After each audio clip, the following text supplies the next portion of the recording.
മൊത്തം നമ്മുടെ മെറ്റൽ ഭാഗിയേക്കുവാണ്. ഭിത്തിയുടെ ഒരു ഭാഗം അകത്തെ സൈഡ് കാണിച്ചു തരാം. ഇതാണ് അടുത്തൊരു ബെഡ്റൂം.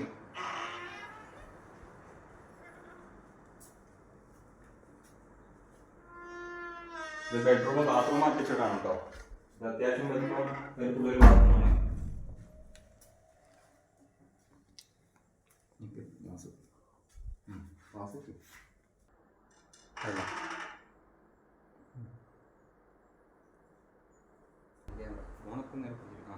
ഇത് കണ്ടോ, ഇതാണ് അടുത്തൊരു ബെഡ്റൂമിലേക്കുള്ള ഇതാണ് കേട്ടോ.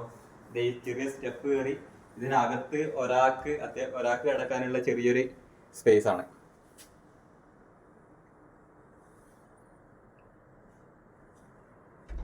അടുത്തൊരു ബെഡ്റൂമാണ്, ചെറിയൊരു ബെഡ്റൂം.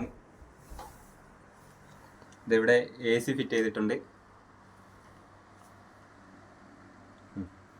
പുറത്തോട്ടേക്ക് കടക്കാനുള്ള ഒരു വഴി കൂടിയില്ല കേട്ടോ. ഇതാ ഇതിലൂടെ വന്നാൽ പുറത്തോട്ടേക്ക് കടക്കാം. ഓക്കെ,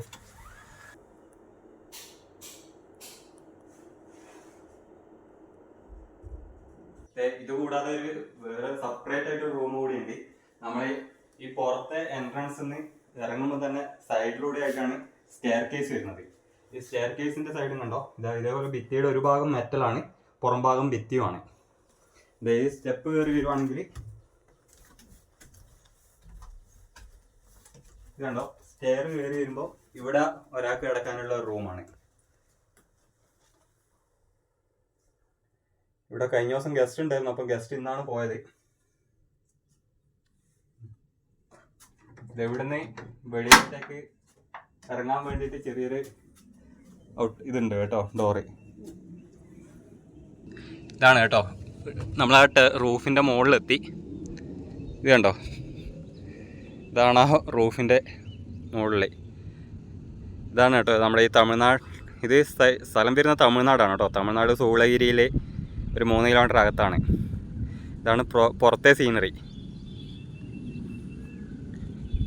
അതെ, ഇവിടെ നിന്നൊരു സ്റ്റെയർ ഉണ്ട്. ഇത് സ്റ്റെയറൊക്കെ കയറി വലിയ ചിലവില്ലാത്ത രീതിയിൽ കാണുമ്പോൾ നമുക്ക് വലിയ ആഡംബരമായിട്ട് തോന്നും, പക്ഷെ വലിയ ചിലവില്ലാത്ത രീതിയിൽ നിർമ്മിച്ചൊരു വീടാണ് കേട്ടോ. ഓക്കെ, അപ്പോൾ ഇതാണ് നമ്മുടെ ഞാൻ പറഞ്ഞ ചെറിയൊരു വീഡിയോ. ഈ വീടെന്ന് പറഞ്ഞാൽ നമ്മുടെ തമിഴ്നാട് സൂളഗിരിയിലാണ്. സൂളഗിരി എന്ന് പറഞ്ഞാൽ ഒരു റിസോർട്ടിങ് പോലെ സ്ഥലമാണ് കേട്ടോ. ഈ വലിയ ഓഫീസിലൊക്കെ വർക്ക് ചെയ്യുമ്പോൾ അവർക്കൊന്ന് റിലാക്സ് ചെയ്യാൻ വേണ്ടിയിട്ട് വരുന്ന ഡെയിലി റെൻറ്റിനാണ് ഈ വീട് കൊടുക്കുന്നത്. ഇതുപോലെ പ്രകൃതിയായിട്ട് ഇണങ്ങിയ ഒട്ടനവധി വീടുകൾ വേറെയും ഉണ്ട്. അപ്പോൾ ഓക്കെ, ഈ വീഡിയോ എല്ലാവർക്കും ഇഷ്ടപ്പെട്ടു എന്ന് കരുതുന്നു. ഇഷ്ടപ്പെട്ടാൽ ലൈക്ക് ചെയ്യുക.